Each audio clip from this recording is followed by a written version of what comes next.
Uy, ¿por qué se ve así, Pablito, la diapositiva?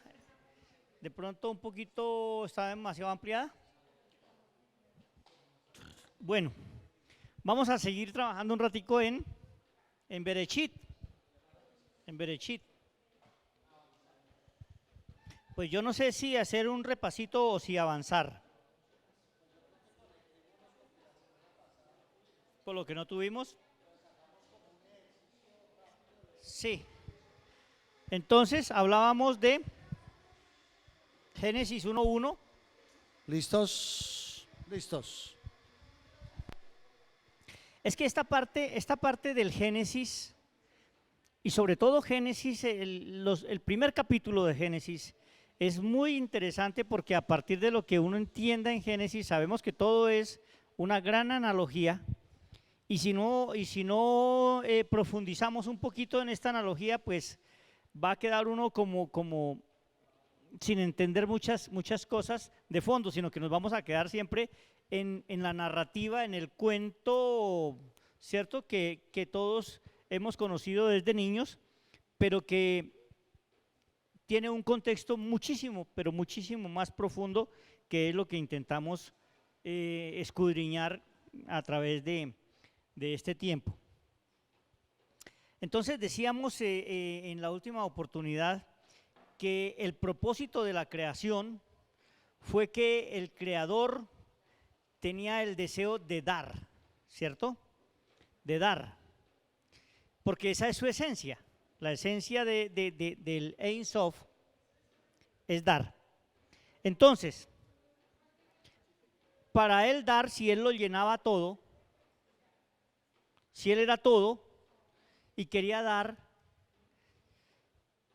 ¿a quién le iba a dar si él lo llenaba todo? Entonces, para que haya una dinámica en que el creador pueda dar, era necesario que existiera algo que pudiera recibir. ¿Sí? Y por eso el creador creó, valga la redundancia, creó los mundos, y entre ellos esta existencia que somos receptores de luz. El Ein Sof es luz. Entonces, ¿qué recibe? Lo que él creó para que recibiera su luz. Todo el universo estaba lleno de su luz y él crea el receptor. ¿Cómo crea él ese receptor? ¿Cómo dijimos que creaba el receptor? La siguiente diapositiva, Pablito. A través de una contracción. Y se cuenta que todo en el universo, en macro y en micro, funciona del mismo sistema, a través de contracción y expansión. Entonces el creador contrajo su luz en un proceso que los sabios llamaron Tzimtzum, que significa literalmente contracción. Tzimtzum, no Samsung. Y esta contracción de luz generó un espacio vacío, ¿cierto? Que se llamó, el espacio vacío se llamó Halal. Realmente Halal significa vacío, ¿sí? Eso es vacío. Pero para que ese espacio vacío contuviera la luz y dentro de ella poder el Ein Sof sostener ese vacío, que fuera la recepción de su luz, le dio algo como un rayito de su luz, que es lo que nosotros graficamos de esta manera, que va hasta el centro, ¿cierto? Que se llama Halal. Halal significa línea. En este espacio el creador genera una línea de luz.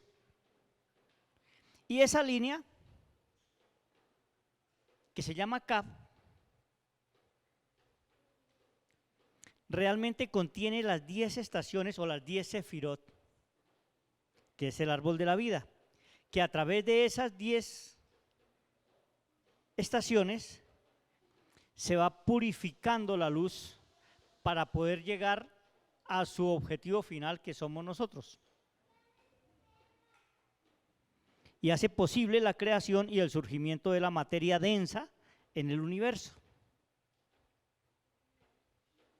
¿Sí? Estamos recordando, ¿cierto? Siguiente diapositiva.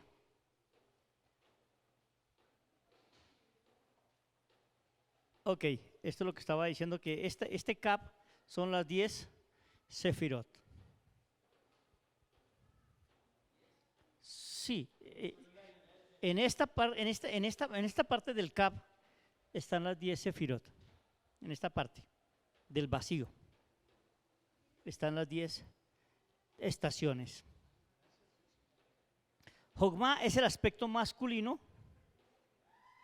que es el pensamiento divino, y Biná es el aspecto femenino que recibe la semilla.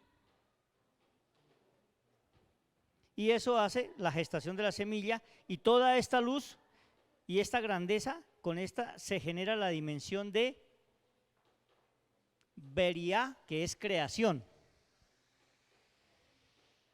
donde se crea y comienza a descender a través de 6 estaciones más, que son, o sea, aquí en la primera se crea, y luego en estas otras 6, que son las 6 estaciones que nosotros conocemos como las emociones, hasta llegar a Malhut, a la materia. Entonces, siguiente diapositiva.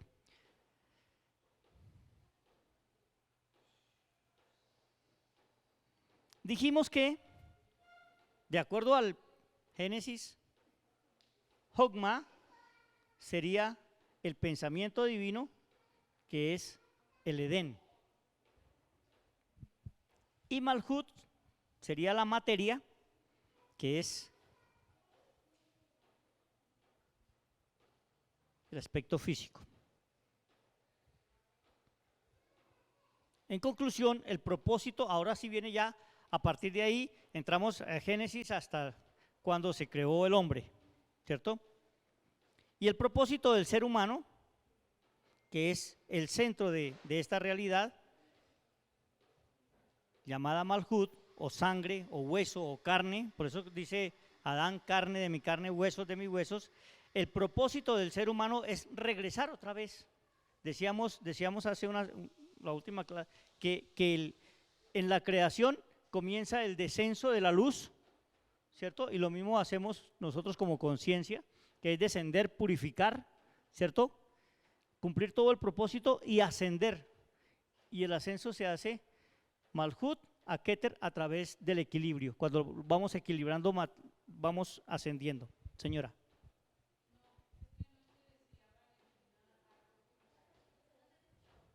Anoche Valentina nos Últimamente decía, ha dicho cosas interesantes. pero mucho, que para ella el propósito, el volver al Edén, o sí, volver, era el propósito de la vida. Entonces, Sí. o sea, me acordaba ahorita el regresar, Sí. pero eso lo dijo fue Valentina, no yo. Quiere decir que Valentina está entendiendo muchas cosas. Muy bien por Valentina.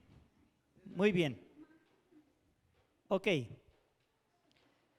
Entonces, al hacer el camino opuesto, ¿cierto? O sea, subir, regresamos a un nivel de pureza, a un nivel de conciencia, al punto en que pueda entrar nuevamente a ser compatible con la fuente, ¿sí? Lo que en hebreo utilizan un término que se llama asba asura, que es igualación de forma. No se puede devolver, o sea, no puedo entrar a Malhut si no tengo esa forma. Y eso me hizo recordar algo que dice el Zohar de Abraham. A propósito de la parashá de hoy, hago un paréntesis aquí. Yo eso tampoco lo conocía, que Abraham, siendo muy joven, como a él le gustaba romper todos los ídolos y estaba en contra de eso, porque él desde el comienzo hablaba del Dios único, y entonces el rey de allá de Ur, donde vivían ellos, recuerda que el papá producía ídolos por mayor, y el rey le dijo: yo lo voy a echar al fuego a usted. Y dicen que lo echó al fuego y no le pasó nada, dice el Zohar. Y dicen precisamente que no le pasó nada en el fuego. ¿Por qué? Por el asba asura, o sea, por la igualación de la forma. Si él era fuego en la dimensión espiritual, él era fuego, en el fuego no le pasa nada. ¿Sí me hago entender? Esa es la explicación que dan. O sea, eso es como para graficar de alguna manera lo que significa. La igualación de la forma, que entre otras cosas no se nos hace raro porque eso también le pasó a Daniel. ¿Sí? Ok, bueno, cerramos el paréntesis y continuamos. Entonces, el propósito es Keter. Keter es el Ein Sof. Por lo tanto, el Ein Sof no hace parte del proceso de creación. El proceso de creación comienza aquí, por eso decimos que es el Edén. ¿Sí?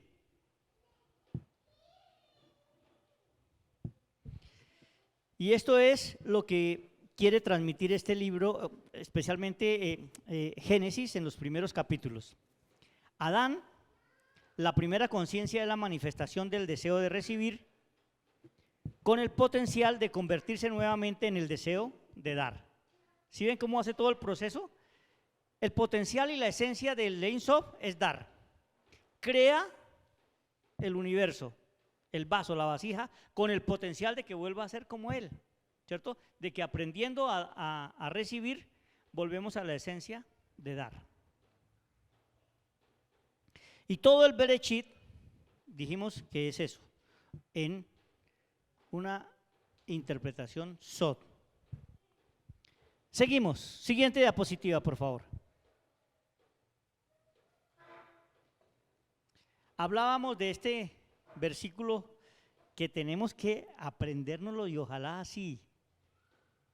Bereshit bara, y lo hemos visto palabra por palabra. Bereshit bara Elohim et hachamaim beet haaretz. Y veíamos palabra por palabra.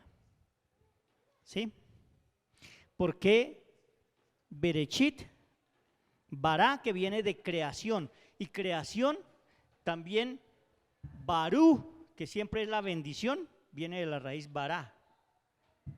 Cuando hay algo que me parece que le escuché que al rabino decir, generalmente uno cuando va a ingerir un alimento, uno generalmente bendice los alimentos. Dice, error, los alimentos no se bendicen. Dice cuenta que ¿qué dice la oración? Los alimentos ya están bendecidos, son benditos. Uno bendice al que bendice los alimentos, al Creador. Por eso siempre la oración comienza, Barú atá Adonai Eloheinu melech haolam. Bendito eres tú, Rey del universo, que creaste, que me diste, que hiciste, ¿cierto? Entonces uno no está bendiciendo lo que está, sino bendiciendo al que le está dando a uno. Y eso es Bereshit, que viene de Bará, que es la raíz bendito. Barú, Baruch, viene de la misma raíz de crear.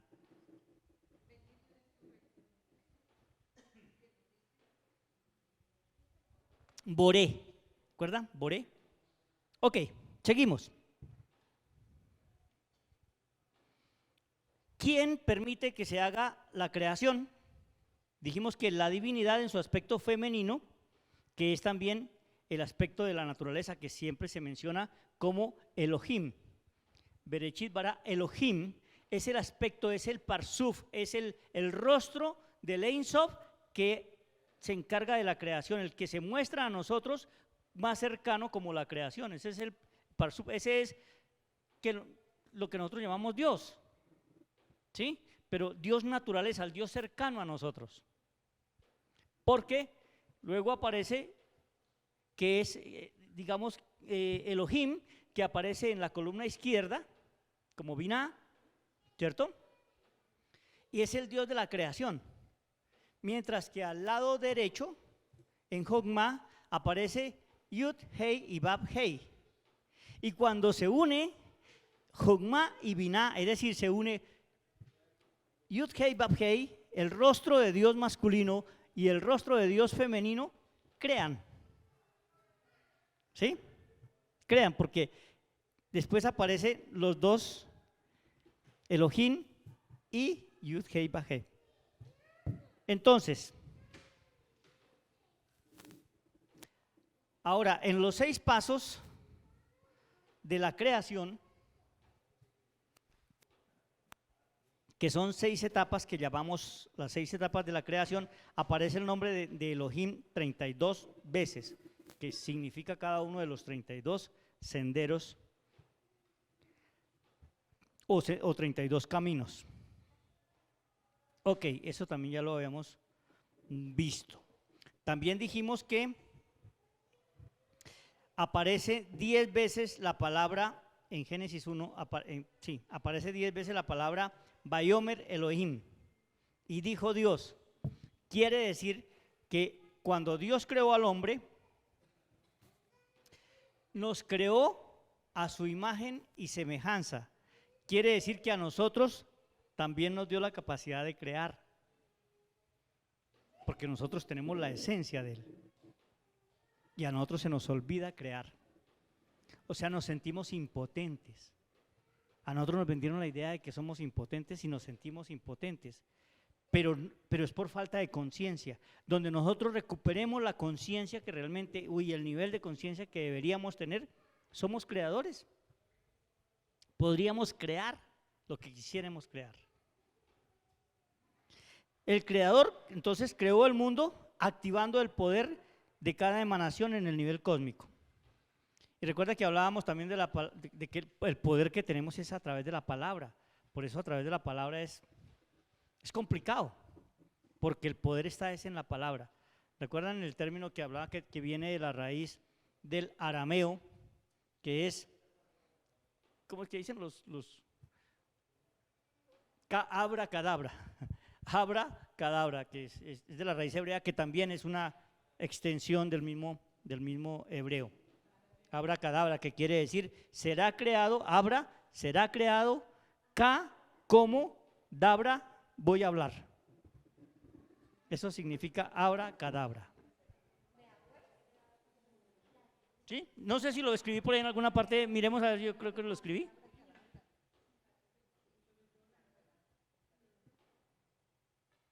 Más adelantico, la otra, ¿no? Yo escribí eso. Abracadabra, ¿sí lo había escrito, cierto que sí? ¿No? ¿No lo había mostrado? No, devuélvelo, ya no es, ahí ya no es. Bueno, listo. No, es abra, significa será creado. Ka, como. Dabra, como voy a hablar. Eso significa abracadabra, que a uno se le hace como algo solamente para los magos que dicen abracadabra, patas de cabra y no sé qué más cosas. Abracadabra. Como voy a expresar, es lo que permite que todo lo que hay en las dimensiones superiores se manifiesten en las dimensiones inferiores. Recuerden el principio, todo lo que pasa en la dimensión, en nuestra realidad, primero ocurre en la dimensión superior. Y no solamente que ocurre en la dimensión superior, sino que acordémonos siempre de lo que le dijo el Padre a Abraham. No hace nada arriba que primero no nos diga que lo va a hacer aquí abajo. Y así está escrito. Ustedes lo recuerdan cuando le dijo a Abraham. ¿Sí? Ok. Entonces, ahora sí, vamos a hablar un poquito de los días de la creación. Vamos a hablar de los 6 días de la creación. Pero en el texto, los 6 días de la creación no son 6 días como tal, días cronológicos. Son procesos de conciencia. Y aquí tenemos que comenzar a cambiar el chip. Los 6 días no fueron 6 días, el lunes, martes, miércoles, y jueves y viernes, sino que fueron procesos de conciencia, estos 6 días. De tal manera que el relato de los 6 días son etapas de la emanación de la conciencia divina. Cada día corresponde a una sefirá en la dimensión espiritual que se despierta también dentro del ser humano. ¿Por qué corresponde cada día a una sefirá? Estamos hablando de las 6 sefirá inferiores, ¿cierto? A partir de Jogma, de Geset, a partir de Geset. Siguiente diapositiva.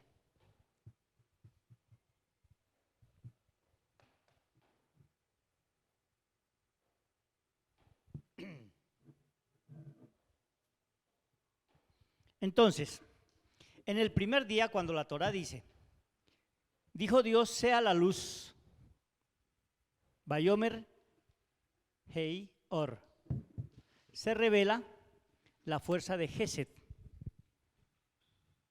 la expresión y la emanación de la luz. Pero ¿a qué luz se refiere aquí, en el primer día? No estamos hablando de la luz del sol, que esa se creó al segundo o tercer día, ¿cierto? Aquí estamos hablando de la luz, de la luz como dicha, de la luz como la luz que ilumina, que alienta el alma. ¿Cómo nos conectamos y cómo nos nutrimos de esa luz? Es una luz espiritual. Dicen los sabios que nosotros nos alimentamos de esa luz espiritual a través del deseo. Cuando yo quiero algo y lo logro, ¿qué sentimos? ¿Qué experimentamos? Una satisfacción, ¿cierto? Y me acerco a la realización de mi deseo con esta satisfacción, que es lo que me llena de luz. No sé si vamos bien, ¿estamos entendiendo? Más allá de qué tipo de deseo. Los deseos son energía, los deseos son luz. Por eso, en la medida que se satisfacen los deseos, se completa el ciclo. Cuando satisfago mi deseo y me siento satisfecho, esta satisfacción hace que se expanda mi vasija para recibir más luz. Por eso hablábamos el otro día de la edad mesiánica. Mi apóstol no escuchó esa parte que la vimos aquí. No sé si en algún momento le ponemos esa, que son como ¿qué? Unos 5 o 10 minuticos que hablaba de lo que es la edad mesiánica. Pues en el entendido de que uno de las señales, ¿cierto?, para la edad mesiánica es precisamente la satisfacción. Y de lo que siempre se ha venido hablando acá, que parece que fuera reiterativo, pero es de la satisfacción sexual. Y más que la satisfacción sexual, de la satisfacción sexual femenina, que es aún mucho más grande y mucho más elevada que la misma satisfacción masculina, ¿cierto? Pero bueno, no me voy a salir del tema. Entonces, hablamos de esa luz que fue creada el primer día, ¿cierto? Entonces, tenemos que los días de la creación no son días cronológicos, son conciencias, ¿cierto? Vamos al segundo día de la creación. ¿Qué pasó el segundo día de la creación? ¿Hasta aquí alguna pregunta? El segundo día correspondería a Geburá, ¿cierto? Geburá. Aquí se introduce la separación entre las aguas de arriba y las aguas de abajo. Génesis 1:8, 1:6 y 8. Manifestando la energía de Geburá, que es el discernimiento, la contención, el límite, la forma, la energía femenina en su mayor expresión, ¿cierto? De contención. Y ese es el segundo día, un estado también de conciencia, más que un día cronológico. Es un discernimiento, sí. En el segundo, claro, porque acuérdense que, digamos que todos son estados de conciencia, luego en todos hay discernimiento. O sea, no podemos decir que en Gesed no hay discernimiento. Lo que pasa es que este es un discernimiento expansivo, mientras que aquí en Geburá es un discernimiento de contención. Sí, es este día. Léelo, por favor. Aquí está. Lee, por favor, alguien que leamos Génesis 1, 6 y 8. Versos 6 y 8, Valentina.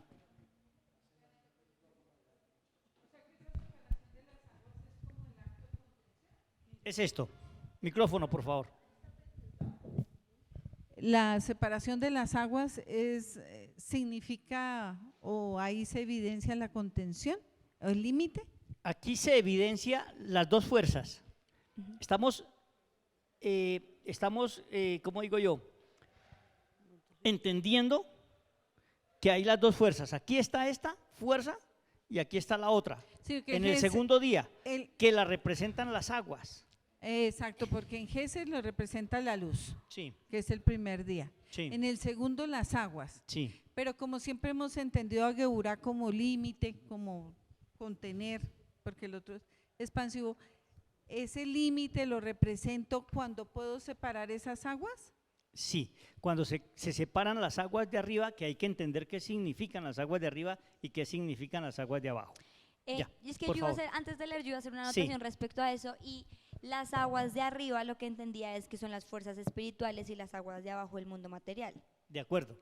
Y cuando él habla de que separa la luz de las tinieblas, ahí es donde él crea la dualidad de un primer momento. Sí, también. ¿Cuál leo? ¿El 6? Génesis 1, 6 y 8. 6 al 8. El 6 al 8. Luego dijo Elohim, haya expansión en medio de las aguas y separé las aguas de las aguas. E hizo Elohim la expansión y separó las aguas que estaban debajo de la expansión de las que estaban sobre la expansión y fue así. Y llamó Elohim a la expansión Shamaín y fue la tarde y la mañana del día segundo. Chamaín, aguas. Aguas. Y ahora que hablamos de aguas, miremos una cosa ya puntualmente aquí sobre las aguas de abajo. No tanto de las aguas de arriba como las aguas de abajo. Dice, no sé si es en Job, Daguito, cuando dice, ¿y quién le puso límite a las aguas? En Job, ¿cierto que es? ¿Quién detiene? ¿Quién le puso límite? Aquí no se pasan las aguas, o sea. Y sobre todo, yo me he puesto a pensar en otra cosa que yo no sé qué explicación científica podrá tener eso. En Israel, donde se conoce como el Mar Muerto, está 400 metros abajo del nivel del mar. ¿Cómo se explica eso?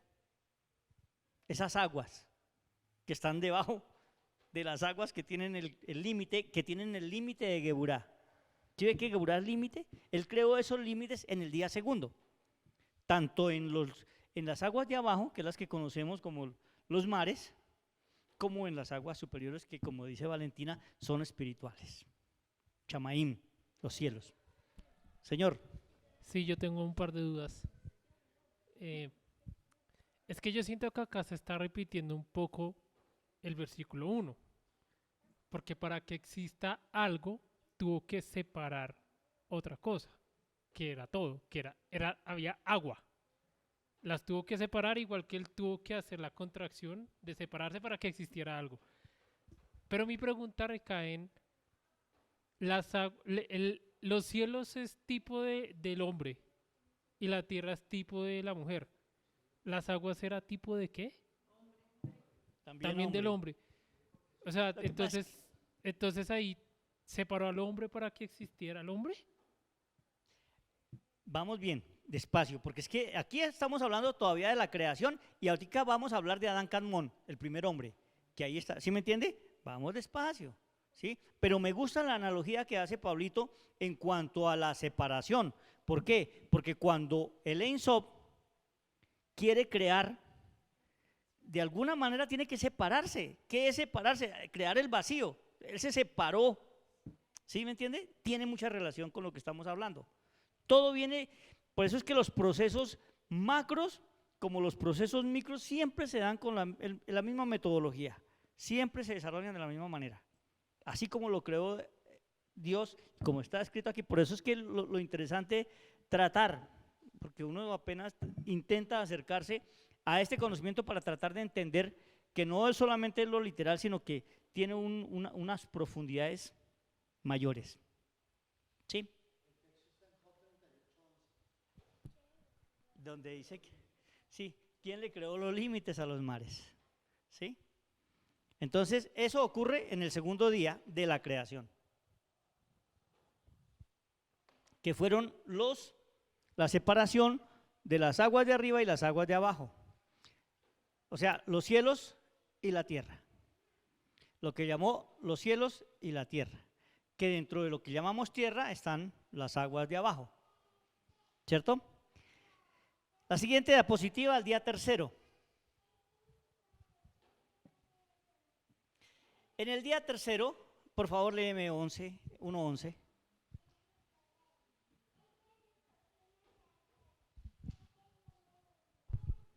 Después dijo Elohim, produzca arets, hierba verde, hierba que dé semilla, árbol de fruto que dé fruto según su género, que su semilla esté en él sobre arets, y fue así. Amén. Mire que creó hasta aquí, dice que comienza la producción de la vegetación. No creó la vegetación, creó las semillas que producen vegetación. ¿Sí? Todo está en potencial, así como las semillas siempre tienen el potencial. ¿Sí? Cualquier semilla tiene un potencial, así sea la semilla humana, tiene un potencial de crear otra cosa. ¿Sí? Hasta aquí, en el tercer día, comienza la producción de la vegetación, que significa equilibrio y la vida organizada, ¿cierto? La organización. Y entonces aquí comienza a actuar la sefirot de, no sé por qué se corre allá la de Tiferet, que es la armonía entre el amor y el rigor. ¿Sí? La armonía entre los siempre opuestos, entre el amor y el rigor, donde la creación toma belleza y toma propósito. Eso es el tercer día de la creación. ¿Sí? ¿Qué más podemos? Es que tampoco dice nada más allá. ¿Qué más podemos decir en el tercer día? Siempre en mente que es un proceso de conciencia. ¿Sí? Señora.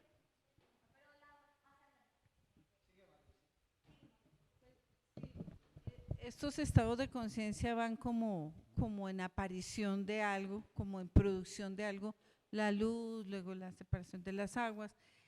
La vegetación, ahí dice que es símbolo de equilibrio y vida organizada, pero nosotros ¿cómo veríamos eso puesto en Malhut? ¿Cómo sería lo que significa vegetación? Además de lo verde, que sabemos que se hizo todo lo verde. Si es un estado de conciencia, ¿eso verde qué sería? Lo verde. Es que yo creo que es más la relación que tengo yo con ello. Pero obviamente que tiene que ver, digamos, que como… Porque ya sabíamos aquí que, por ejemplo, en Geburá, que si es el segundo día, que son los límites, también está un poco las funciones del hombre y de la mujer. O sea, porque está la lluvia, está los cielos, está todo esto que ya hemos ido entendiendo. Y aquí ya bajamos a Tiferet, donde ya encontramos la vegetación. ¿Sería como el primer paso de lo que administramos el Malhut o qué? Es que yo creo que ahí se cumple la relación entre lo que soy y lo que me relaciona conmigo. Y entre esas cosas, por ejemplo, está el equilibrio que tenemos que tener con la naturaleza, que nosotros hemos deconstruido por completo, que también tiene que ver con la creación y con la luz, o sea, con el equilibrio que eso me permite tener dentro de la relación que establezco con ello. Porque, por ejemplo, yo estaba pensando en cada acción de conciencia y la relación que yo tengo con ella, ¿cierto? ¿Cómo puedo, por ejemplo, opacar la luz? ¿Cómo puedo perder la restricción que yo hago frente a lo que son las fuerzas que están dentro de mí mismo? Ahora aquí ya es con la naturaleza cómo yo me relaciono, cómo me vinculo, cómo equilibro esa armonía en mi ser, en un estado de conciencia para hacerlo. No, yo lo veo más, o sea, yo lo asocio más como con los deseos y los proyectos que puedo hacer florecer, ¿sí? Como, pues ahí es donde está la semilla y de ahí es de donde saco mis deseos, ¿no? De todas maneras, Tiferet es el corazón. Yo lo relaciono más pues con eso que realmente como con la vegetación. Yo entiendo a Lenny porque, claro, como nosotros ya conocemos, digamos, el resultado como ser humano, ¿cierto? Como ser humano, entonces yo quiero las explicaciones de cómo relaciono esto acá. Pero acá estos primeros versículos nos están hablando de organización, de orden, de cómo viene a desarrollarse todo lo demás para que después vamos a entender cómo somos. Aquí no ha creado al hombre y nosotros ya estamos, no sé si me hago entender, las explicaciones como lo que nosotros ya entendemos como ser humano y todo. Acá se está desarrollando un orden, ¿cierto? Donde está actuando simplemente la creación de la naturaleza. Porque recordemos que aquí está actuando Elohim, que es la parte femenina de que es Hateva. Sí, lo que yo estoy viendo es esa creación, bueno, como estamos en el árbol de la vida, y eso soy yo, ese es el plano de mi alma, lo que soy yo por dentro. No me refiero a lo verde, verde sé que es una simbología. Pues ahora entiendo más cuando Juan David dice que podría corresponder a los deseos, o sea, viene la luz, viene esta parte aquí, los límites, viene aquí lo que ya me van haciendo a mí, porque es que esto habla desde mí, ¿sí? Respecto de toda esa creación, es lo que yo estoy entendiendo, o sea, quiero entender, no es que haya entendido, pero si yo me veo ahí, ¿cómo relaciono yo? Sí, no, yo lo entiendo, pero a ver, ¿qué significa? A ver, ¿qué describe la Cábala? Entendamos. La Cábala describe o trata de enseñarnos lo que es el plano universal y lo que es el plano del alma, ¿cierto? Aquí nos está describiendo lo que es la creación del plano universal, ¿cierto? Para que ahorita después del sexto día que crean al hombre podamos entender que esa misma proporción también se replica en el hombre, ¿cierto? Ese mismo proyecto somos nosotros en micro, pero si entendemos esto, vamos a entender también muchas cosas de lo que somos en el plano personal, ¿cierto? Dese cuenta que aquí no ha creado el hombre, estamos hablando del plano universal, de la creación del universo, que también, por lo que nosotros nos estamos adelantando, porque ya sabemos que tenemos la misma forma, Asba Surá, la misma nivel de forma, ¿sí? Ibas a decir, Valentina. Sí, o sea, con temor a equivocarme es una teoría.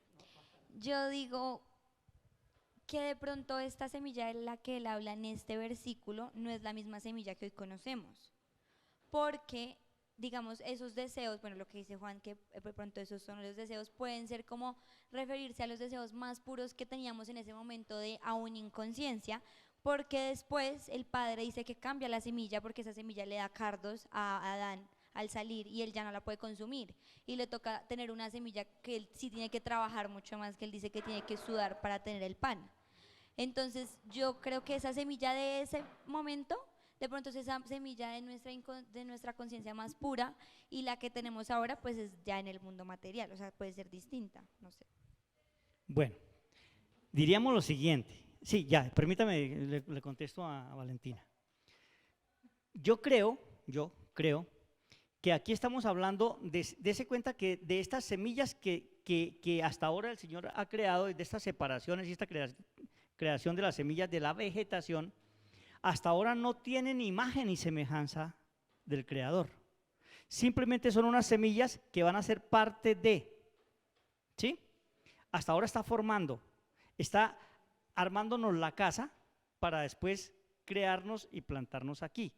Entonces, lo que tenemos que entender es que ese es un orden y que ese mismo orden se replica en toda la creación, ¿cierto? Vamos a ver después que en el hombre tenemos las mismas características, pero ya tenemos no solamente las mismas características de la creación, sino que tenemos el don del Creador, ¿sí? Porque nos infunde ese aliento de vida que es la chispa divina, que es el mismo que está dentro de nosotros. Esa es la gran diferencia, ¿sí? Ahora sí, siga, Amelia.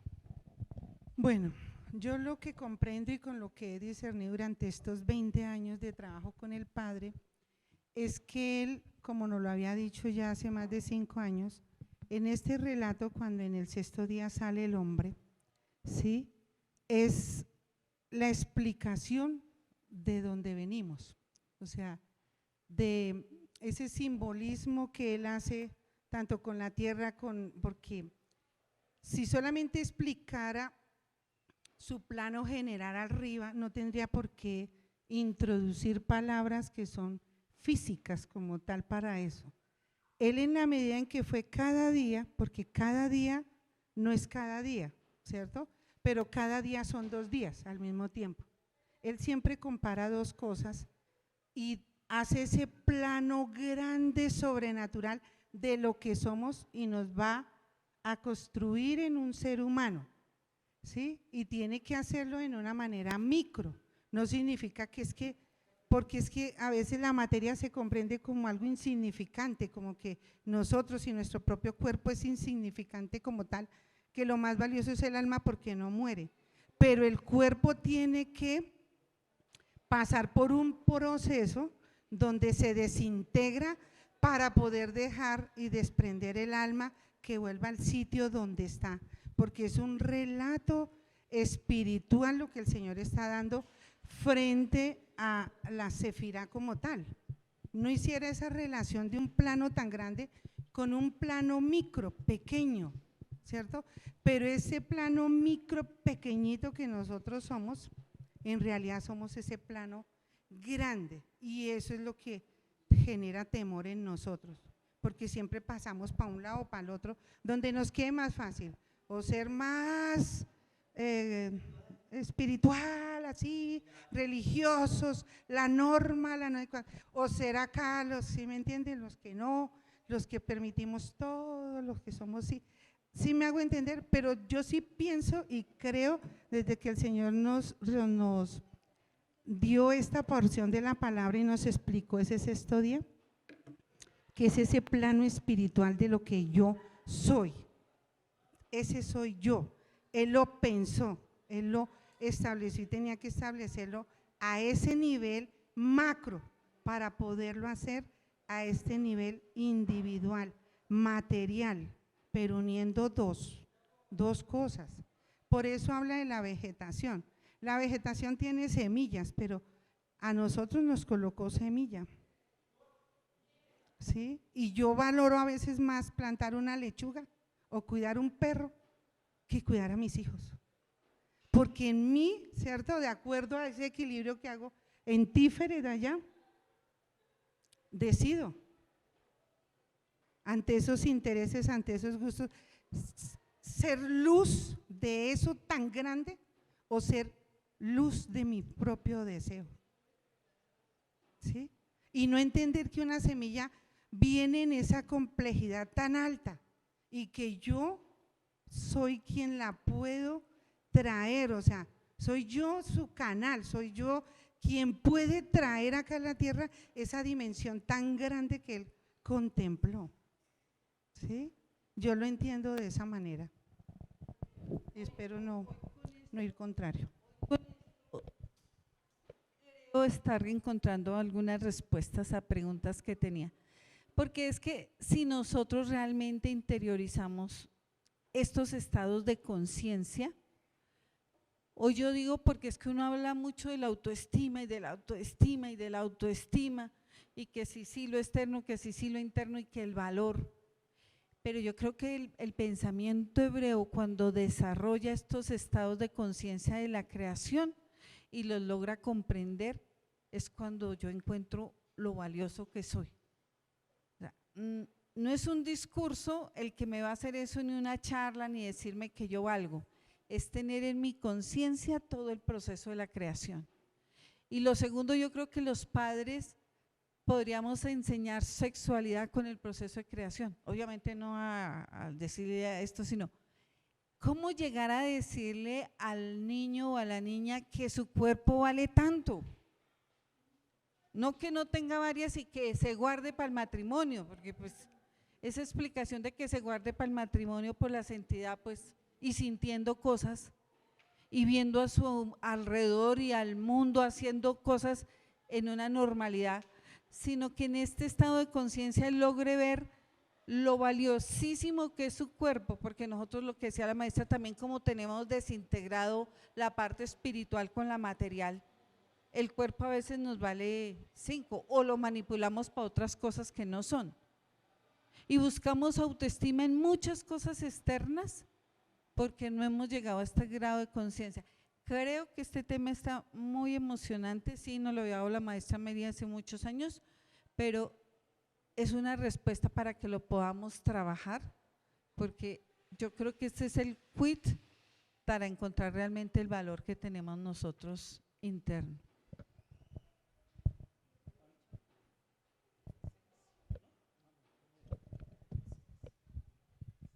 Muy bien, me agrada eso, Lenny, eso que acabas de decir. Sin embargo, siempre que hablamos, y especialmente cuando hablamos de estos temas que a veces son difíciles de comprender, siempre tenemos que recordar que la Torá, ese es uno de los primeros principios que tenemos que tener como en la mente y estarlo recordando. y es que la Torá habla el idioma del ser humano. ¿Qué quiere decir que la Torá habla el idioma del ser humano? Es que todos estos conceptos es el hombre el que los ha descodificado de alguna manera, porque le fueron transmitidos y el hombre los entendió de esta manera para poder ir poniéndole nombre a cada cosa, a cada movimiento, a cada situación. El hombre es el que describe. Estoy seguro de que, digamos, Dios le entregó al primer hombre todo esto en su conciencia y el hombre lo fue traduciendo a su manera, describiendo lo que entendía para que ese conocimiento llegue a nosotros, ¿sí? Entonces, estos son conocimientos traducidos directamente del Ein Sof, lo que en otras palabras nosotros llamamos revelación, ¿cierto? Para nosotros ha sido revelado. ¿Qué quiere decir que es revelado? Que viene de algo que no conocíamos, ¿sí? Y que hoy lo tenemos entendiéndolo de la manera en que podemos hoy, de acuerdo a nuestra conciencia, podemos entenderlo. Eso es revelación. ¿Listos? Vamos para el día cuarto. El día cuarto, ¿qué dice? 14. 1:14. Dijo luego Elohim, haya lumbreras en la expansión de los Shamaín para separar el día de la noche, y sirvan de leyes para las estaciones festivas y para días y años. Dese cuenta que aquí aparece el día y la noche. Ahora sí la luz del sol y la luz de la luna, o sea, de las grandes lumbreras para que de todas formas nos mantengan alumbrados, pero uno con más intensidad y otro con menos intensidad. Aquí aparecen esa separación que también, aquí aparece el cronos, el tiempo que nosotros conocemos como tiempo, ¿sí? Los ciclos. Este día corresponde a la Sefirá de Nesak y Jot, que son las fuerzas, dicen ellos, del ritmo, la constancia y la resonancia emocional que sostiene el movimiento del universo. Nesak y Jot mantienen las dos en el mismo día. Son compatibles en el mismo.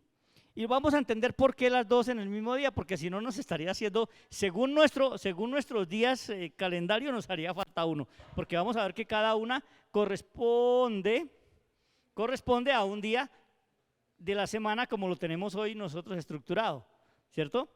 ¿Cuál sería el domingo? ¿Cuál sería el domingo? ¿Quién me dice cuál es el domingo según el árbol de la vida? ¿Cuál?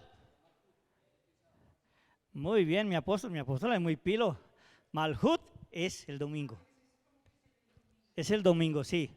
Sería, a ver, así, me voy a adelantar un poquitico. Apóstol, me voy a adelantar un poquitico.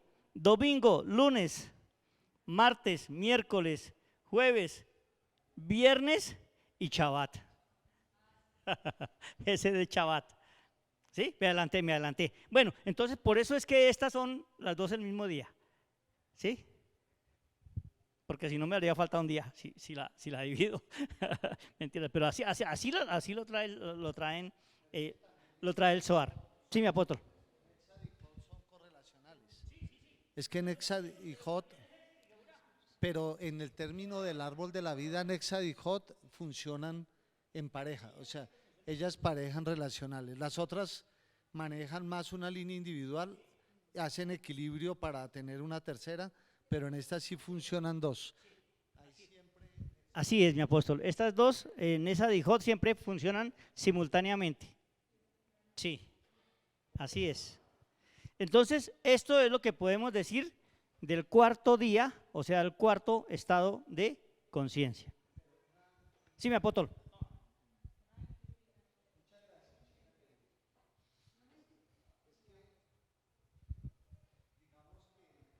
El espacio y el tiempo, como nosotros lo percibimos, porque es que aquí hay una relación muy interesante. En el eterno no hay tiempo ni espacio, ¿cierto? En su dimensión, en Keter. Pero cuando él hace esa contracción de la cual hablabas hoy, la luz se revela a nosotros a una dimensión que la podamos percibir. que en términos físicos es que usted no puede ir a más de 300.000 kilómetros por segundo. Y con esa contracción y ese límite a la luz, digamos a la velocidad, se crea el espacio y el tiempo que nosotros conocemos, que tiene que ver con este cuarto día, ¿cierto? Y en ese cuarto día lo que va a suceder es que yo puedo hacer un análisis de unas relaciones que establezco con un cronos. Pero si este cronos, este tiempo, yo lo limito a mi emoción, por eso están Nexad y Hod simultáneamente. Si yo le coloco ansiedad, le coloco temor, le coloco control, pues ese tiempo se convierte en un tiempo que es límite para mí mismo, porque en el contexto del Padre el tiempo es energía y es una energía que yo puedo usar. Por eso en el Padre no hay un antes ni un después, sino que yo puedo ir en el tiempo y volver en el tiempo. En la física hay una restricción. Yo puedo ir en el tiempo, pero no puedo regresar en el tiempo. Y esto es un tema muy lindo porque nos permite entender que ese estadio de creación es un estadio, digamos, relacional conmigo en este contexto, pero que tiene un origen que está a nivel del Padre. Muchas gracias, Daguito. Pero volviendo aquí al cuarto día, ¿y por qué están los dos? Y también aparece el sol y la luna. Aquí también encuentra uno una explicación más racional, si se quiere, de lo que es la luz y la sombra, o la luz y la oscuridad. ¿En qué sentido? De que realmente, dése cuenta que él dice que él creó la luz, nunca dice que creó la oscuridad. Y aquí tampoco. ¿Qué es la luz entonces? La luz es, él crea la luz, o él es luz, pero si yo levanto una cortina aquí, para allá hay sombra y aquí hay luz. ¿Creó la sombra? ¿Creó lo oscuro? No lo creó, simplemente creó la cortina, ¿sí me entiende? Lo que divide lo uno y lo otro. Y aparece lo que llamamos, porque estamos en el mundo de la dualidad, ¿sí? Entonces por eso aparece el concepto opuesto. Pero nunca dice Génesis que creó la oscuridad. ¿Sí? Pero tenemos oscuridad, que es falta de luz. ¿Sí? Ok, y ese es el día cuarto. Vámonos para el día quinto. ¿Qué pasó el día quinto? El día quinto, Pablito, ¿dónde está Pablo? El día quinto, el 1:20, por favor. 1:20. Dijo Elohim, produzcan las aguas seres vivientes y vuelen aves sobre Aretz, en la abierta expansión de los Shamaín. Listo. Aquí trae la aparición de criaturas del agua y criaturas y las aves del cielo. Aquí aparecen los grandes monstruos marinos que uno cree que es mitología, que es invento de esto, pero mire cuánta razón tenía el amigo Darwin. Todo esto hace parte de, así fue creada la creación. Aquí estaban los grandes monstruos marinos que evolucionaron, que cambiaron, que, en fin, todo eso tiene mucha relación, ¿sí? Revelando la energía de Yesod.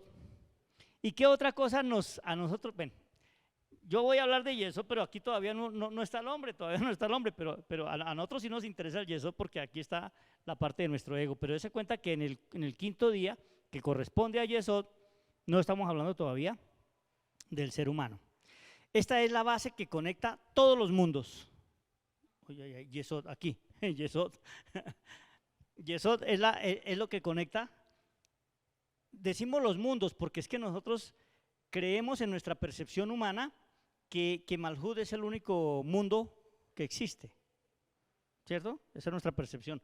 Pero la Torah habla de mundos en plural. Hay muchos mundos. Y todo lo que hay de aquí para arriba son mundos, ¿sí? Todo lo que no es perceptible a la mente humana. Y este es el día quinto, que se creó todas las aves y los animales. Y llegamos al famoso día sexto, la siguiente, Pablito, al famoso día que más nos interesa a nosotros. Dice el 26, vale. 1:26. 26. Entonces dijo Elohim, hagamos al hombre en imagen nuestra, conforme a semejanza nuestra, y gobierne en los peces del mar, en las aves de los Shamaín, en las bestias, en toda aretz y en todo animal que se arrastra sobre aretz. Discúlpeme, vuelves a leerlo desde el comienzo, 26.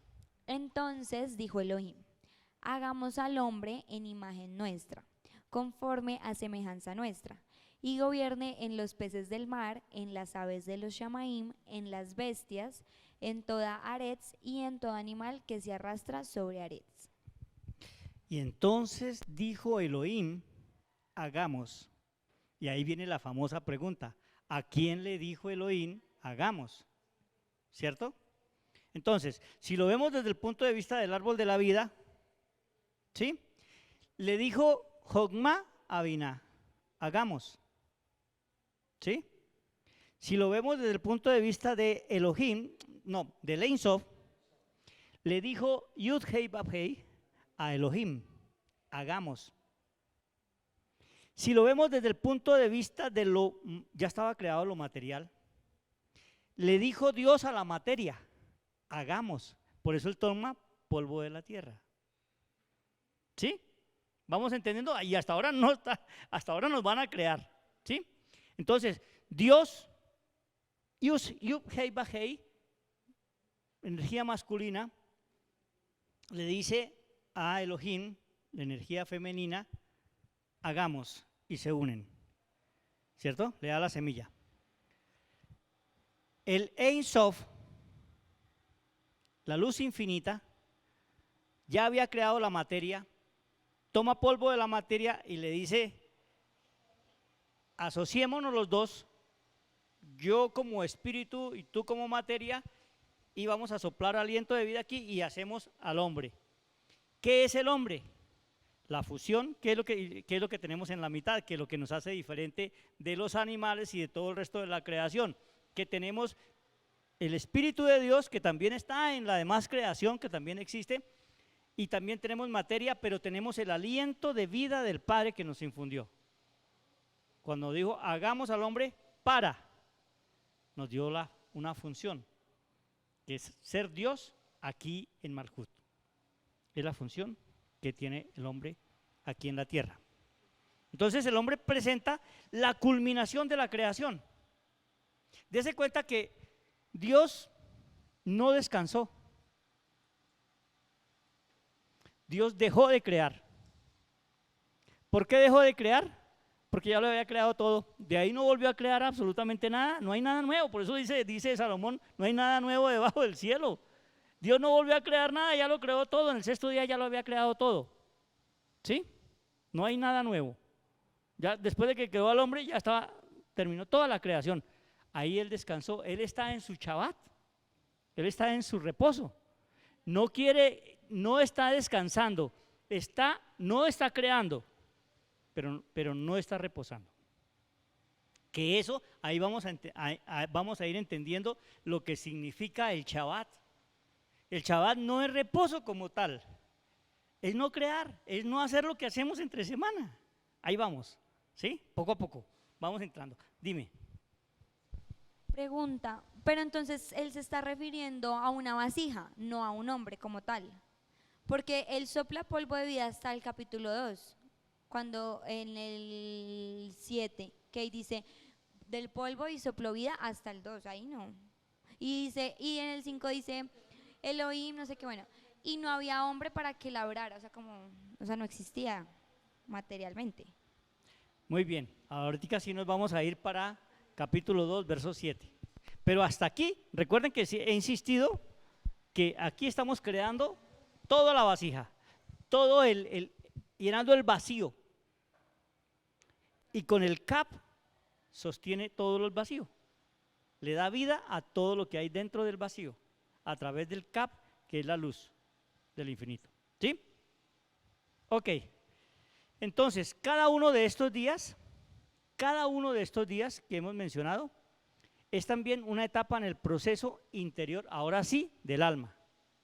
Ahora sí, hablemos del alma, del hombre, porque ya está creado el hombre. Cada uno de estos días proporcionalmente también es un proceso interior en cada uno de nosotros. ¿Sí? Cuando una persona ordena sus pensamientos, cuando una persona, o sea, Hogmai Binah, cuando una persona ordena sus emociones, las 6 sefirot inferiores, según estas fuerzas, el relato de Génesis deja de ser una historia y se convierte en una experiencia viva. Dese cuenta que esto es real. La recreación continua del universo dentro de sí misma. ¿Sí? Esto es un proceso diario, esto no es una historia, esto es lo que vivimos todos los días. El proceso por eso es importante entender Génesis en este nivel de entendimiento. ¿Sí? Y ahora sí vamos a hablar de, ¿les parece si seguimos otro ratico? ¿Sí? Bueno, listo. Entonces, siguiente diapositiva. Entonces vamos a hablar ahora sí de Adán Kadmon, del alma universal. ¿Qué es eso de Adán Kadmon? Siguiente, esta.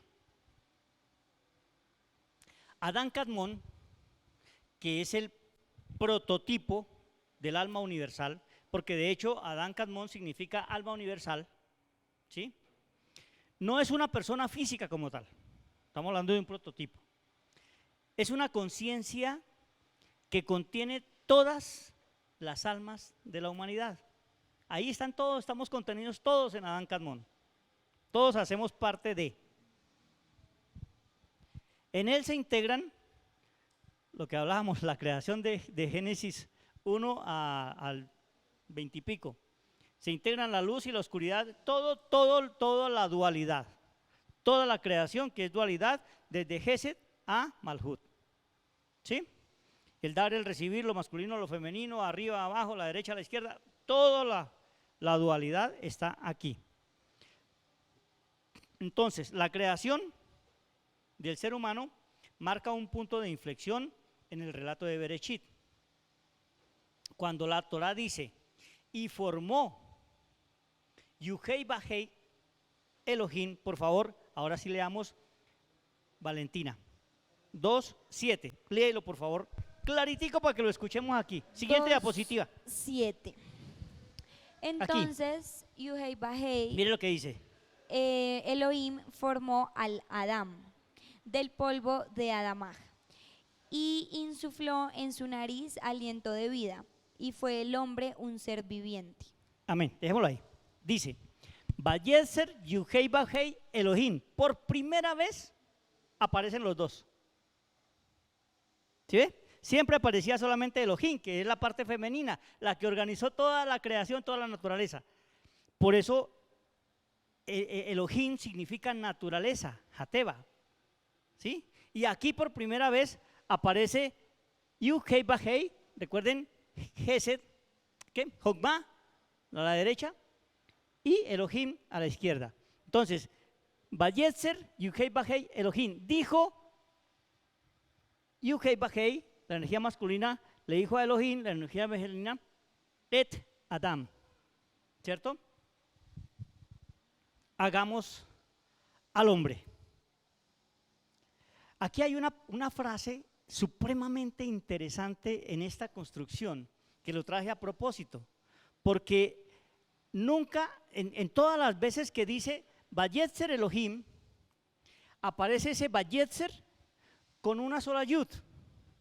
Vayetzer se escribe con una sola yud. Y aquí, para crear al hombre, aparece Vayetzer con 2 yud. La Bab, yud, yud. Vayi y Etzer. ¿Sí? ¿Lo notaron? Y algunos pensaban que era un error gramatical, un error de ortografía, un error que se les había ido una yud en la escritura. Pero los sabios dicen ningún error. Aquí no existe error. La explicación es que las 2 yud representan los 2 flujos de energía divina, porque yud es Dios. ¿Sí? La luz expansiva de la derecha, Yud Hei Bajei, y la fuerza restrictiva de la izquierda, Elohim, Yeburá, y de esta unión nace el primer ser humano. y ese ser humano se llama Adán Kadmon. Amelia, por favor.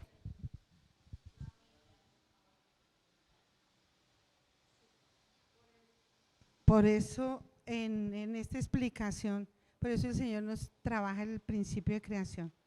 Acá, digamos, en los 6 momentos, en los 6 días, ¿cierto? Está el hombre como tal. Pero en esta explicación, cuando Él ya infunde ese aliento de vida, la explicación de los 9 meses de embarazo. ¿Por qué? Porque aparecen 7 sefirot, pero deberían haber aparecido las otras 2, que son Jokma y Bina, ¿cierto? Que es de donde viene, pues, digamos, la energía mayor, ¿cierto? Para que estas 2 fuerzas puedan decir, creamos, ¿cierto? Tanto Elohim, Yuhei Bajei como Elohim, unirse. Por eso la gestación de una semilla de la creación dura 9 meses para completar el árbol de la vida en cada uno de nosotros. Esa es una explicación que se da en el, ¿cómo se llama? En el Zohar. Entonces, Adán Kadmon, volvemos a Génesis 2:7. Adán Kadmon es tomado, dice la Torá, del polvo de la tierra. Afar min ha'adama.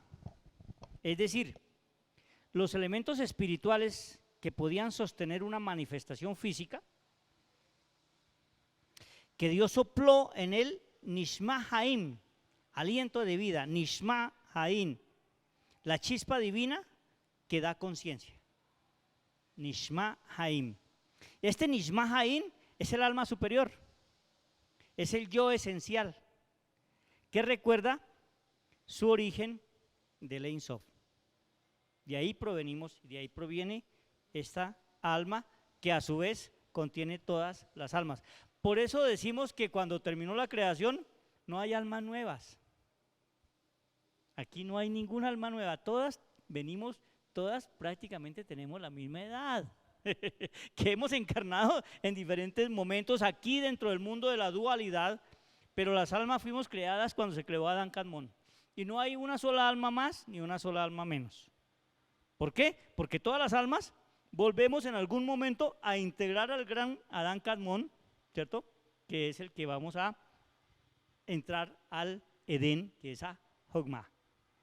Bueno, entonces, siguiente diapositiva, ¿qué dice Pablito? Aquí está eso, Adán Kadmon fue formado del polvo de la tierra, listo. Nishma Haim, que es aliento de vida, Nishma Haim. Nishma viene del alma, ¿sí? Aliento, de Neshama, y ahí viene la Neshama, Nishma Haim, el alma superior. Por eso cada alma humana es una partícula de Adán Kadmon. Todos somos una chispita. Todos somos una chispita de Adán Kadmon. Cada uno de nosotros lleva dentro la memoria de esa unidad y el anhelo de volver a ella. ¿Sí?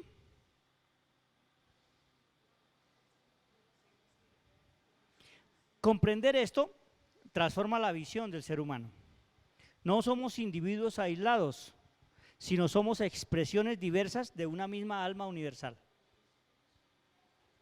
Siguiente. Sí.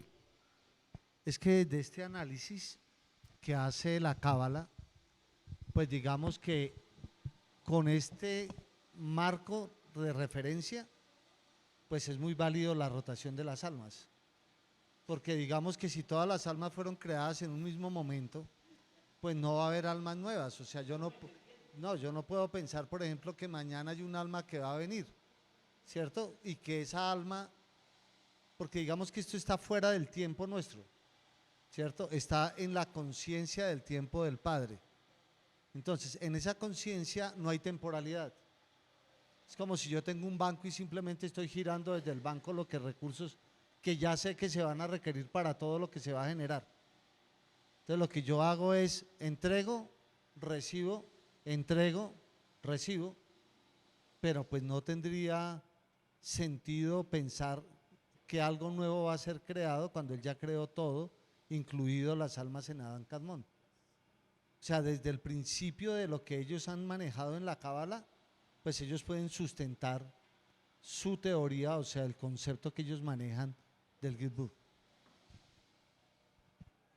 De acuerdo a esto, cobra relevancia, cobra importancia todo lo que hemos hablado, de pronto fraccionadamente, lo del contrato del alma, ¿cierto? Los procesos, todo lo que hemos hablado de la anatomía del alma, empieza a encontrar sentido y comienza uno a armar su propio mapa, porque si uno se pone a pensar, todas las culturas, no hay una sola cultura, ni la más antigua de las culturas, que no hable del proceso de rotación de las almas, que no hubiesen creído en la rotación de las almas. Todas creían, indistintamente los orientales, los occidentales, los unos, los otros, todos a través de la historia han creído en lo mismo. Solamente una cultura, en el siglo III de nuestra era, decidió que no iba a creer más en esa filosofía o en ese conocimiento. Pero fue ahí, y es la única, ¿sí?, que nace con el cristianismo, que no aceptaron la rotación de las almas. De resto, en todas las culturas del mundo la aceptan, ¿sí? Pero aquí encuentra uno sustento, ¿cierto? Razón por la cual creen eso. Ya está en cada uno creerlo o no creerlo, ¿sí? Entonces, ¿vamos bien? ¿Seguimos otro poquito? ¿Podemos? ¿Tenemos tiempo, apóstol? Porque es que yo ya me pasé y están cansados, ¿cierto que sí? ¿Estás cansada? No, es que ya me pasé yo, pero es porque el apóstol me pidió que… ¿Sí? Bueno, entonces hagamos un ejercicio más. Es que es duro, es fuerte y ya estás cansada. Entonces dejémoslo, mi apóstol, pongámosle la pausa y la próxima clase vamos a hablar del jardín del Edén. Vale, pero yo tengo una duda que me surge. Porque en el sexto día no solo creó Dios al hombre, sino a los reptiles y al ganado. O sea, al resto de animales de la tierra. No, cuando creó en el quinto día todos los animales, todos, se supone que se creó todo, no hay animales nuevos. No, está en el sexto. ¿Cómo? En el sexto están los reptiles y los mamíferos. Es lo primero que le ordena al hombre. No. Mire, en el quinto se crean peces y aves. Sí. Se termina el quinto día y luego el Señor ve que es bueno y arranca con la creación de reptiles y ganado. Y después de que los crea, sí crea al hombre y le dice que domine sobre peces, sobre aves, sobre ganados y sobre reptiles. El día que creó todos los animales, creó al hombre. Sí. No, en el sexto no creó a todos los animales, a los reptiles y a los mamíferos, a los de tierra. ¿Y cuál es la pregunta tuya? ¿Cuál es falta? ¿Por qué los crea en el mismo día que el hombre? Ya, pues esa respuesta la verdad yo no la tengo hoy, pero podríamos averiguarla. Hoy no la tengo. ¿Por qué creó el mismo día? Porque, no, ¿Cómo? ya había creado todos los monstruos estos, pero, Somos… a ver, yo puedo deducir algo, no me crean, puedo deducir algo por qué creó los animales, porque es que los animales, y si se dan cuenta, especialmente los mamíferos, digamos que de alguna manera los animales tienen un grado de energía muy similar al del hombre. La única diferencia es el Nishma Haim, es la única diferencia, pero la energía de la construcción es la misma. Por eso, especulando un poquito, y me acordé de otro tema, que en la alimentación, por ejemplo, para nosotros, también el orden de la energía va en los animales y también de acuerdo a esto. Por ejemplo, los mamíferos son los que más energía tienen porque son los más cercanos a nosotros. Por eso es de cuidado, se supone, para el hombre comer carne de esto. Y luego siguen las aves, y luego siguen los peces, y luego siguen otros, ¿cierto? Y el último de los alimentos del hombre, ¿saben cuál es? El que menos energía tiene es el último, que también es muy importante, pero es el último, es el vegetal y es la sal, el mineral, es la sal, ¿cierto? Es el último, ¿sí? es el punto, o sea, el otro extremo, que es la sal. Porque hay una pirámide, ¿cierto? En la pirámide de los alimentos van en ese orden, ¿sí? Entonces, yo deduciría, estoy especulando, deduciría que es por eso. Sí, yo digo que esos tipos de animales tienen un grado mayor que los peces y las aves. Sí, sí. O sea, sí, porque estaba pensando en eso, de que sí es muy raro uno empatizar con un pez o con un pollo, Claro. pero con un perro, con un gato, Claro, Caballo. con los un mono. mamíferos, Digamos los que mamíferos- energéticamente, si hablamos de animales, energéticamente los que más se conllevan o se asimilan Sí, o es que en se la- identifican con el hombre es el perro y el caballo. Sí, en la teoría como de las facultades Sí, de nosotros, pues una cosa es ser, pero como las rocas, que solo es, no es vivo. Luego están las plantas que sí son y son vivas, ¿por qué? Porque crecen, nacen, mueren, pero hasta ahí. Luego vienen los animales que tienen un grado de entendimiento, pero dentro de los animales también hay desarrollo. hay unos animales que han desarrollado hasta sentimientos, Ajá. ¿cierto? Porque eso es lo que yo veo, digamos, en un perro o en eso, es uno logra tener como conexión con algunos animales. Y ya después viene el hombre que ya aparte de eso ya tiene conciencia. Sí. Y en este orden, yo lo creo así, o sea, y es una deducción más que una. Pero fíjate ¿Sí? que esa respuesta, Juan, tiene relación con la pregunta que hacía Valentina, porque en el sexto día no hay todavía un alma viviente, solamente se crea al hombre, que sería de la misma categoría de los animales, pero luego en Génesis 2:7 se le da el hálito de vida y se insufla en el hombre esa condición que es el alma. O sea, es como las categorías mismas de como tú lo estabas planteando. Y si lo Sí. vemos así, tendríamos que volver a darle la razón a Darwin. Es en el momento donde sopla conciencia. Ajá. Ahí es donde el alma, porque fíjate que esa era la pregunta que hacía Valentina, de cuál era la diferencia de que esa alma, o sea, de que esa creación del hombre no se le hubiera, en Génesis 1, no se le hubiera insuflado hálito de vida, sino hasta Génesis 2, cuando se da este concepto de Adán Cadmón. Entonces pareciera como en lo que tú dices, es una categoría, nosotros seríamos un animal dentro de esa categoría, pero luego a ese animal se le da una condición especial, que es esa posibilidad de conciencia Y es- para y es- diferenciarnos. Y es que en la historia de la humanidad está ese pedazo largo donde el hombre no se desarrolla mucho, ¿cierto? Y después viene el punto clave donde pega el disparo, ¿cierto? Y la conciencia ya donde comienza a ver de la prehistoria a la historia.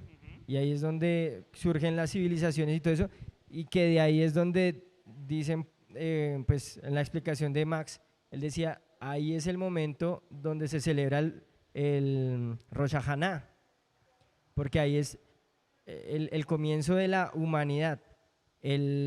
El día o la primavera de comienzo de año es el comienzo de la creación, pero el comienzo de la humanidad es el Rosh Hashanah.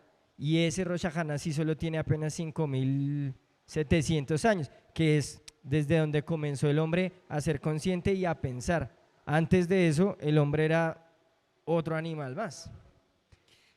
Sí, aquí nos venimos metiendo en un tema que es muy interesante, que hay que profundizarlo, que después lo vamos a analizar, porque en ese estado de conciencia que el hombre ha venido evolucionando, que es el propósito del ser humano, es evolucionar. Hablan de, por ejemplo, de unos, digamos, momentos de expansión que hay en el tiempo. Hay unos ciclos que también corresponde con los astros y con todas estas cosas. Hay unos ciclos especiales donde la conciencia del hombre se expande más. Y uno de los ejemplos que ellos dicen es, por ejemplo, cuando en 1800 algo, cuando la revolución industrial, que hay una expansión, una explosión de eso y comienzan las ideas y comienza todo el mundo y eso. Y hoy en día estamos viviendo Es que un momento de eso. Y el siglo XVIII Sí, se señor. conoce como el siglo de la luz. Sí, Se conoce como el siglo de ¿Tiene las que ver con luces. eso? Es el siglo donde hubo la mayor expansión de conocimiento en la explosión generación ideas. que da el hombre en ese desarrollo. Es un salto muy, muy, muy grande, donde por ejemplo los conceptos de explicaciones de espacio, tiempo, Ajá. se transforman, toda la civilización griega de Las ciencias, pensamiento todo. cambia. Esa es una ruptura epistemológica y científica, pues ahí se da una revolución, que es con la aparición de Newton. Pero en ese ejercicio de lo que tú planteas, Juan, de los estadios en las civilizaciones, ese salto corresponde aproximadamente con lo que la ciencia determina que es la aparición del hombre como el Homo sapiens, o sea, el hombre pensante, y es un ejercicio interesante. Y ahora, ajá, y eso Micrófono. por ejemplo en el libro este de Sapiens. Sí, es que, o sea, como creación nosotros tenemos mucho más tiempo, pero como humano apenas tenemos los 6.000 años. Ahí Y eso es un periodo demasiado corto con todo lo que pasó antes, y en ese pedacito tan chiquito el hombre se pegó una evolución, un desarrollo demasiado rápido, que ese realmente es lo que se celebra en Rosh Hashanah, esa conciencia que se le dio al hombre de ya ser hombre y comenzar a buscar su propósito. Antes el hombre era un animal más, o sea, Así es. que comenzó a erguirse, que comenzó así a trabajar, que el fuego y eso en la prehistoria, pero en el momento en que él ya sabe y busca su propósito, es cuando ahí arranca la historia de la humanidad, y desde ahí es donde se cuenta que estamos en el 5.876. Ahí empezamos a entender que de alguna manera ese muchacho Darwin tenía algunos secretos por ahí revelados, algunas cosas, porque Y Lamarck también, con la epigenética, lo de Lamarck cobra sentido y nos han hecho creer lo contrario. De No. hecho, esa pregunta que estamos trabajando aquí la hizo Juan David en una escuela dominical en el año 2002 allá en J. Vargas. mire cómo ha evolucionado. Y estábamos hablando con Parezco más de las cavernas ahorita. estábamos hablando con todos los chicos del grupo de Semillas de Vida, y tú levantaste la mano y hiciste la pregunta. ¿Cómo corresponden las etapas de la historia con la relación del Génesis? Ajá. Y Y si mire que eso hasta era- ahora empezamos a trabajar Y eso. si eso era o no era contextual en tiempos, o sea, si era un día, pero es muy interesante porque Bueno, chicos, vimos Génesis 2.7. Los invito a estudiar Génesis 2.8 y lo trabajamos la semana entrante. listos. Chao, chao. Muchas gracias. Chao, chao. Chao, chao, pescado. Génesis 2.8. Muy bien, pastor, muchas gracias. Muchas gracias. Sí, esa fue, mira, deja este micrófono acá. Esa fue la pregunta de Juan hace 2002.